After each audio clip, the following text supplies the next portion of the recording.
So in the 1960s, there was a big oil spill off the coast of Santa Barbara. Gradually, this movement formed and said, hey, we should be standing up for the Earth itself. And by the time I was born, we were in the midst of the climate crisis. And I remember being sat down by my mom and watching the Al Gore movie, An Inconvenient Truth. And I remember watching it and I was just thinking, wow, this is a huge problem. But we also talked about all the solutions, the solar panels, the electric cars, all these things that we were building out that would solve climate change. So I figured by the time I grew up, we'd have fixed climate change. Of course, as it turned out, here we are in 2023 and still have a lot of work to do. Wren's role in the climate crisis is taking the hard parts of climate action and making them easier and more accessible. That ranges from individual action, so how to decarbonize your home, how to talk about climate, how to think about your own personal carbon footprint, funding different climate projects that don't have the funding they need today to scale and have the impact we need them to have. Growing up, I just loved making stuff. Like I was always tinkering around. I was on my robotics team. I was always making art. So I always thought, when I grow up, I'm gonna be an industrial designer and I'm gonna go help make the next iPhone. Then I realized that you can't just make all of this stuff. It's all really designed for obsolescence. It's all designed to fail after a year or 2 years, and it just goes to waste. And that was kind of painful to realize what I'm really passionate about, making stuff, wasn't really gonna jive with what my values were long term. And so I think that's when I realized, okay, instead of making the next iPhone, I should think about making an impact. I should really think about where else I can have an impact and what else I can make. We were inspired by Drawdown, which is essentially the guide to climate solutions. It's got the traditional things like renewable energy and electric vehicles, but also dozens of other solutions that don't have the funding they need to succeed and have the impact we need them to have. We felt like there was this big gap between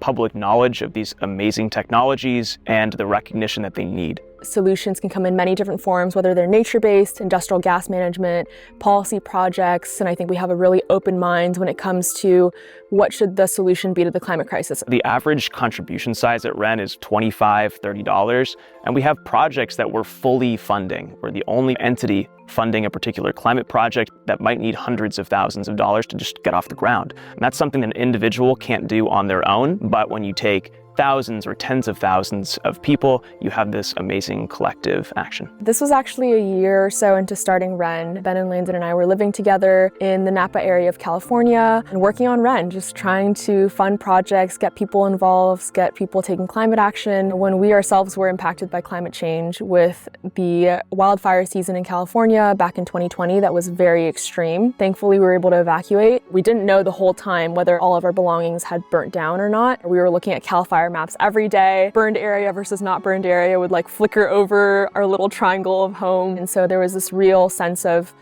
wow, this is gonna be every year unless we do something today. California is most affected by fires, but obviously in other places that's gonna be flooding, that's gonna be more extreme weather, and it's gonna hit everyone, whether you're rich or you're poor, or you live in a nice area or not. It was a really sobering moment when we realized, okay, this is what we need to be spending our time on. There are millions of people who want to do something about the climate crisis. They know how severe the issue is. They know that it's arguably the defining issue of our generation, but they're not really sure where to start. So we built Wren to make an easy place where people can get started in their climate journey, whether they've been researching for years and are kind of experts on climate change, or they don't know anything about it, and this is kind of the first chance they have to really learn about the issue. Wherever you are in your climate journey, Wren can help you. If it's the first step you're taking, you're just learning about your footprint, you're just learning about climate solutions and what's out there, how you can get involved in your community, we have options for you. If you're someone who's extremely knowledgeable, I think you'll enjoy diving into our research around projects, diving into our blog posts and all these additional resources. My favorite sort of feedback to get about Wren is when someone saw our website and actually wasn't convinced. But then they start digging into it and they start looking at everything on our website. They start reading a lot of our longer blog posts or project pages, and they start to realize we've really done the work here. We've really vetted these projects. They see how transparent we are. And then eventually they come to the conclusion okay, if I want to do something about climate change, if I want to send some money somewhere, this is actually the best way I can do it. Wren's role in the climate crisis, I think, is being the place where people can go, no matter if they have time time or a little bit of disposable income or energy, and they want to help with the climate crisis, and they're like, what can I do? I think Wren is the place you can go to learn about, how you can make changes in your lifestyle to reduce your footprint, what projects you can fund, what policies you can direct your attention to. I think the most powerful thing about Wren's community is that everyone is approaching the issue with a sense of optimism, with a sense of, let's see what we can actually do. The climate crisis is overwhelming. We're, in a sense, never doing enough because every single fraction of a degree counts. But in another sense, we have to be realistic, and we're starting where we are today, and we just need to do anything we can to make progress. A special milestone that Wren just recently reached was 500,000 tons of CO2 removed or avoided from the atmosphere. That's equivalent to a small country worth of emissions. Think all the way back to 2019 when we were just getting started, and a couple tons here and there. That was really exciting to get all the way to 500,000. Yeah, I think to anyone who's considering taking climate action, it's very simple. I would just say it's 2 words. I'd say just start. I think it's so easy to say, oh, I'm just an individual. What can I do in the face of corporations and big government? At Wren, for the past 4 years, we've just been saying,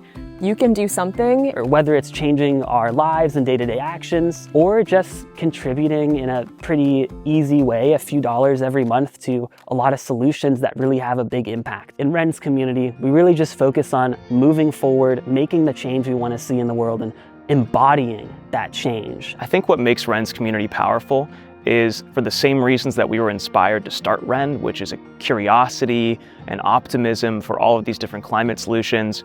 Our community shares a lot of that same passion and drive and interest. When we first started Wren, we honestly weren't sure anyone was going to contribute. We just thought this was a cool idea. We ran it by a few of our friends. Everyone seemed excited about it. We just wanted to give it a try. So the fact that we've now are on track to send roughly $5 million every single year and counting to all of our different climate solutions projects just blows my mind. It's just this huge story of hope and that people really do care and people do come together to make a difference.